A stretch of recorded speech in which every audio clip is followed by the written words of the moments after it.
ಮಕ್ಕಳೇ, ಇಂದು ವಾರದ ಕತೆ ಕೇಳಮ್ಮ. ಈ ಕತೆ ಮೊಲ ಮತ್ತೆ ಸಿಂಹದ ಕತೆ. ಒಂದು ಕಡೆ ಭಾರಿ ದೊಡ್ಡ ಕಾಡಿತ್ತು.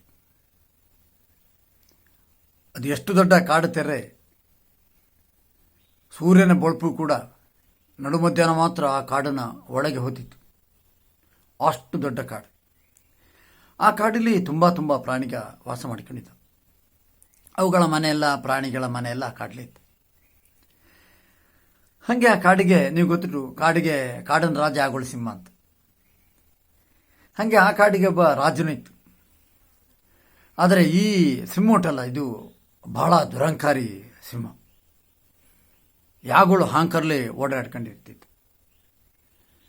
ಅದು ಏನು ಮಾಡ್ತಿರ್ತಾರೆ, ಅದರ ಹೊಟ್ಟೆಗೆ ಎಷ್ಟು ಬೇಕೋ ಅಷ್ಟು ಮಾತ್ರ ಪ್ರಾಣಿಗಳದು ಕೊಲ್ಲುತ್ತಿತ್ತು. ಅದು ಸುಮ್ಮನೆ ಪ್ರಾಣಿಗಳೆಲ್ಲ ಕೊಲ್ಲುತ್ತಿತ್ತು.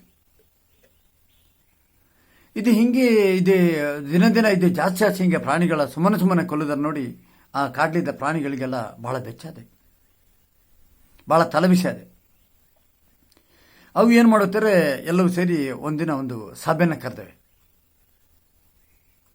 ಆ ಸಭೆಗೆ ಬೇರೆ ಬೇರೆ ಥರದ ಪ್ರಾಣಿಗೆಲ್ಲ, ಕಾಡಲಿದ್ದ ಎಲ್ಲ ಪ್ರಾಣಿಗೆ ಬಂದವೆ. ಅಲ್ಲಿಗೆ ಹಂದಿ ಬಂದಿದೆ, ಜಿಂಕೆ ಬಂದಿದೆ, ಕಡ್ಡೆ ಬಂದಿದೆ, ಬೋರಿಂಕೆ ಬಂದಿದೆ, ಮೊಲ ಬಂದಿದೆ, ಇನ್ನು ಪಾಂಜ, ಚಣೀಲು, ಕೂತ್ರಿ, ಬೆಕ್ಕು, ಎಂಥದೆಲ್ಲ ಒಟ್ಟು ಆ ಪ್ರಾಣಿಗೆಲ್ಲ ಬಂದವೆ. ಅಂದಿನ ಸಭೆನ ಏನು ಅಧ್ಯಕ್ಷ ಸ್ಥಾನನ ಒಬ್ಬ ಅಧ್ಯಕ್ಷ ಬೇಕಲ್ಲ, ಅದಕ್ಕೆ ಆನೆನ ಅಧ್ಯಕ್ಷನ ಮಾಡಿದ್ದೆ. ಸಭೆಯಲ್ಲಿ ಬಹಳ ದೊಡ್ಡ ಚರ್ಚೆ ಅದೇ, ಏನು ಮಾಡೋದು. ರಾಜನ ಎಂಥಾರು ಮಾಡಿಕಾದ್ರೆ ಸುಲಭ ಅಲ್ಲ. ರಾಜ ಇದ್ದರೆ ಅವನಿಗೊಂದು ಗತ್ತಿದ್ದದೆ. ಅವನೆಲ್ಲ ಅಷ್ಟು ಬೇಗ ಅವನ ಹಕ್ಕಲ್ಲಿ ಹೋದ ಅವನ ಮುಟ್ಟಿಗೆ ಯಾರಿಗೂ ಧೈರ್ಯ ಬದಲಿ ಅವನ ಓಡಿಸಮತ್ತೆ ಅದೇನು ಸಣ್ಣ ಸಂಗತಿನಲ್ಲ. ಹಾಗಾಕನ ಕಡೆಗೆ ಮಾತು ಚರ್ಚೆ ಆಗಿ ಕಡೆಗೆ ಅವು ಒಂದು ತೀರ್ಮಾನಕ್ಕೆ ಬಂದೆ. ಏನಂತಾರೆ, ಅವು ದಿನಕ್ಕೆ ನಮ್ಮ ಕಡೆಯಿಂದ ಒಬ್ಬ ನಾವು ರಾಜನ ಗುಹೆ, ಅವನ ಮನೆ ಕಲೆ ಹೋಗು, ಆ ಥರ ಒಂದು ತೀರ್ಮಾನ ಮಾಡೋಣ ಅಂತ. ಅದು ಹಾಗೆ ಮಾಡೋದಂತೇಳಿ ಎಲ್ಲ ಪ್ರಾಣಿಗೆ ಒಪ್ಪಿ ಆ ದಿನ ಒಂದಿನ ಉಸಿದ ಹೋದೆ. ಎಲ್ಲಿಗೆ?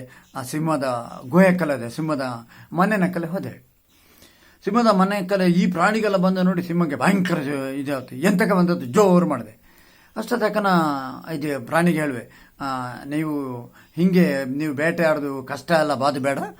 ನಾವು ದಿನಕ್ಕೊಬ್ಬನಂಗೆ, ನಮ್ಮ ಸರದಿ ಪ್ರಕಾರ ನಾವು ದಿನಕ್ಕೊಬ್ಬನಂಗೆ ನಿಮ್ಮ ಕೆಲ ಬಂದೇವೆ. ನೀವು ನಮ್ಮ ಬಂದವನ ಕೊಂದು ತಿನ್ನಕ್ಕಂತು. ಇದು ಸಿಂಹಕ್ಕೆ ಭಾರಿ ಖುಷಿ ಆಯ್ತು. ಇನ್ನು ಬೇಟೆ ಮಾಡೋದು ಕಷ್ಟ ಇಲ್ಲ, ಬೇಟೆ ಆಡೋದು ಅದು ಇದು ಓಡಾಡೋದು ಬೆರೆಸೋದು ಅದೆಲ್ಲ ಕಷ್ಟ ಇಲ್ಲ ತಿಳ್ಕೊಂಡು ಅದಕ್ಕೆ ಒಪ್ಪಿತ್ತು. ಹಾಗೆ ಇದು ಒಪ್ಪಿದ ಮೇಲೆ ಈ ಕಾಡಿಂದ ದಿನಕ್ಕೊಂದು ಪ್ರಾಣಿಗ ಇದು ಸಿಂಹದ ಗುಹೆಕಲ್ಲಿ ಹೋದೆ. ಸಿಂಹ ಅದರ ಹಿಡಿದು ತಿಂದದೆ. ಹಿಂಗೆ ಇರ್ಕನ ಸರದಿ ಪ್ರಕಾರ ಹೋದಲ್ಲ, ಒಂದು ದಿನ ಮೊಲದ ಸರದಿ ಬಂದಿದೆ. ಆ ದಿನ ಮೊಲ ಹೋಗದೆ. ಅದು ಮಾತ್ರ ಭಾರಿ ಜಾಣ ಮೊಲ. ಅದು ಏನು ಮಾಡಿದೆ, ಅದು ಬೊಳಪಿಗೆ ಹೋದಿಲ್ಲ. ಬೇಕು ತಿಳಿ ತುಂಬ ಹೊತ್ತು ತಡ ಮಾಡಿ ಹೋದೆ. ಹೋಗಾಕನ ಅಲ್ಲಿ ಸಿಂಹ ಕಾದುಕೊಂಡು ಮೊಲ ಬಂದ ಕೂಡಲೇ ಭಯಂಕರ ಸಿಟ್ಟು ಬಂತು. ಯಾಕೆ ತಾಡ ಬಂದು, ಏನು ಏನಂತ ಕೇಳಿದೆ. ಅಷ್ಟೊತ್ತಕನ ಭಾಳ ಸಮಾಧಾನದಲ್ಲಿ ಮೊಲ ಹೇಳಿದೆ, ಅಣ್ಣ ನಾ ದಾರಲ್ಲಿ ಬಂದುಕೊಂಡಿರ್ಕಾಕನ ನಾವು ಒಬ್ಬಲ್ಲ, ನಾವು 6 ಜನ ಬಂದುಕೊಂಡಿದ್ದು. ಅಷ್ಟೊತ್ತಕನ ನಾವು ದಾರಿ ಕಡೆ ಬಂದುಕೊಂಡಿರ್ಕಲ್ಲ, ಅಲ್ಲೊಂದು ದೊಡ್ಡ ಸಿಂಹ ಪುನಃ ನಾವಿಗೆ ಅಡ್ಡ ಬಂದು ನಮ್ಮ 5 ಜನರ ತಿಂದಾಕಿ ನನ್ನ ಹಿಡಿಯಕ್ಕೆ ಬೇಕಾದ್ರೆ ನಾ ಹೇಳಿದೆ, ನಾ ರಾಜನ ಕಲೆ ಹೋಗ್ತಾಳೆ. ಅಷ್ಟೊತ್ತಕ್ಕೆ ಅದು ತಿರುಗಿ ಹೇಳ್ತು, ಯಾರು ಈ ಕಾಡಿಗೆ ನಾನೇ ರಾಜ, ನನ್ನದು ಬಿಟ್ಟ ದೊಡ್ಡ ರಾಜ ಯಾರತ್ತ ಅದು ನನಗೆ ಸವಾಲು ಹಾಕಿತ್ತು. ನಾ ಹೆಂಗೋ ತಪ್ಪಿಸ್ಕೊಂಡು ಓಡಿ ಬಂದೆ ಅಂತ ಹೇಳ್ತೀವಿ.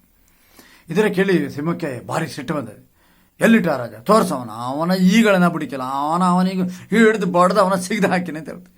ಸೀದಾ ಈ ಮೊಲ ಕರ್ಕೊಂಡು ಹೋದೆ. ಹೋಗಿ ಆ ಕಾಡಿನ ಕರೆಗೆ ಹೋಗಾಕನ ಅಲ್ಲಿ ಹೋಗಾಕನ ಅಲ್ಲಿ ಒಂದು ಬಾಮಿ ಇಟ್ಟು, ಆ ಬಾಮಿ ತೆಗೆದು ಏನು ಮಾಡುತ್ತಲ್ರೆ, ಬಾಮಿ ಎಲ್ಲ ನೀರು ಸಿಗಿ ತೆಗ್ದಾದು ಏನು ಮಾಡಿ ಹೇಳ್ತಾರೆ, ಇನ್ನು ಬಾಮಿಗೆ ಎಂತಾರು ಬಂದಿಲ್ಲಿ ಬೀಳ್ದು ಬೆಳೆದ ಅದಕ್ಕೆ ಒಂದು ಸುತ್ತ ಕೋಟೆನೆಲ್ಲ ಕಟ್ಟಿದ್ದೇವೆ. ಇದು ಸಿಂಹ ಹೇಳಿದೆ, ನೋಡಿ ಅಲ್ಲಿ ಆ ಕೋಟೆಯಲ್ಲೇ ಈ ಸಿಂಹ ಇತ್ತು ಅಂತ ಹೇಳಿದೆ. ಯಾರಿಗೆ? ಈ ಸಿಂಹ ಕೇಳಿದೆ. ಸಿಂಹಕ್ಕೆ ಸಿಟ್ಟು ಬಂತು. ಎಲ್ಲಿಟ್ಟು ತೋರ್ಸಕ್ಕನ ಮೊಲ ಸೀದಾ ಹೋಗಿ ಹಿಂಗೆ ಬಾಮಿನ ಇಣ್ಕಿ ನೋಡಿದೆ. ಇದರ ಒಳಗೆ ಹುಟ್ಟುತ್ತೇವೆ. ಅಷ್ಟು ತನಕ ಈ ಸಿಂಹ ಬಂದು ನೋಡಿದೆ, ನೋಡಿ ಹಿಂಗೆ ಬಾಂಬೆ ಒಳಗೆ ಹಿಂಗೆ ಇಣ್ಕಿ ನೋಡ್ಕಕ್ಕನ ಅದರ ಪ್ರತಿಬಿಂಬ ಒಳಗಿಂದ ಕಂಡಿದೆ. ಅದನ್ನೇ ಅನಿಸಿತು, ಇದು ಅದರೊಳಗೆ ಹುಲಿ ಅದು ಸಿಂಹ ಖಂಡಿತ ಹುಟ್ಟಿರ್ತದೆ.